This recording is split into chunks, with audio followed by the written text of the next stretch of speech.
Assalamualaikum warahmatullahi wabarakatuh. Bagaimana kabarnya hari ini? Sehat? Alhamdulillah, jika teman-teman semua sehat walafiat. Baik teman-teman, sebelum memulai pembelajaran hari ini, kita akan membaca doa terlebih dahulu. Bersama-sama ya, kita membaca doa. Berdoa selesai. Nah, baik teman-teman, kita mulai pembelajaran hari ini di kelas 4 dengan tema sumber daya alam dan pemanfaatannya muatan IPS. Sebelum memulai pembelajaran hari ini, Bunda akan membacakan tujuan pembelajaran hari ini. Tujuan pembelajaran hari ini, yang pertama, teman-teman diharapkan dapat menjelaskan pengertian sumber daya alam. Dan teman-teman diharapkan dapat menyebutkan jenis-jenis sumber daya alam. Berikut contohnya dan pemanfaatannya. Teman-teman, lihat gambar ini ya. Kira-kira ini gambar apa ya? Nah, ini adalah gambar sumber daya alam. Nah, sumber daya alam ini adalah segala sesuatu yang berasal dari alam, yang dapat digunakan untuk memenuhi kebutuhan hidup manusia. Nah, itu adalah pengertian sumber daya alam. Nah, menurut sifatnya, sumber daya alam ini dibagi menjadi dua. Yang pertama, ada sumber daya alam yang dapat diperbaharui, dan yang kedua, ada sumber daya alam yang tidak dapat diperbaharui.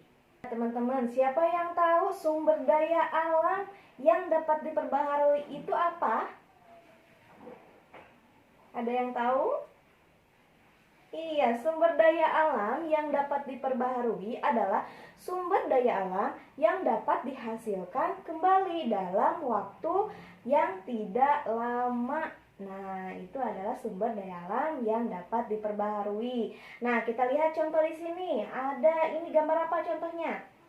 Ini adalah gambar air. Iya, betul. Ini adalah gambar air. Nah, air ini dimanfaatkan untuk irigasi pertanian. Untuk apa lagi? Untuk pembangkit listrik tenaga air. Kemudian untuk kebutuhan hidup makhluk hidup, dan untuk sarana transportasi dan wisata. Kemudian contoh yang kedua.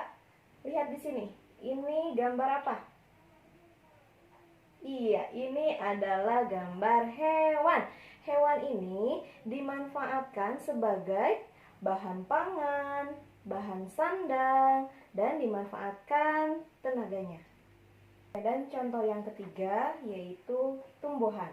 Nah, tumbuhan ini dapat dimanfaatkan untuk penghasil oksigen, bahan pangan, bahan sandang, bahan bangunan, dan tanaman obat. Selanjutnya, sumber daya alam yang tidak dapat diperbaharui. Sumber daya alam yang tidak dapat diperbaharui adalah sumber daya alam yang jika persediaannya habis, sangat sulit, bahkan mungkin tidak tersedia lagi. Contohnya seperti minyak bumi yang dimanfaatkan sebagai bahan bakar, kemudian ada contohnya batu bara dan emas. Baik teman-teman, pembelajarannya sudah selesai. Kesimpulannya, sumber daya alam ini adalah segala sesuatu yang berasal dari alam, yang dapat digunakan untuk memenuhi kebutuhan hidup manusia. Nah, sumber daya alam ini menurut sifatnya dibagi menjadi dua.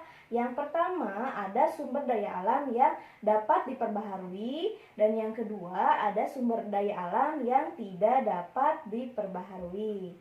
Tugas teman-teman hari ini yaitu sebutkan contoh-contoh sumber daya alam yang dapat diperbaharui dan contoh-contoh sumber daya alam yang tidak dapat diperbaharui. Masih banyak ya, teman-teman bisa menyebutkannya. Semangat teman-teman, mudah-mudahan teman-teman bisa mengerjakannya. Sekian dari Bunda. Wassalamualaikum warahmatullahi wabarakatuh.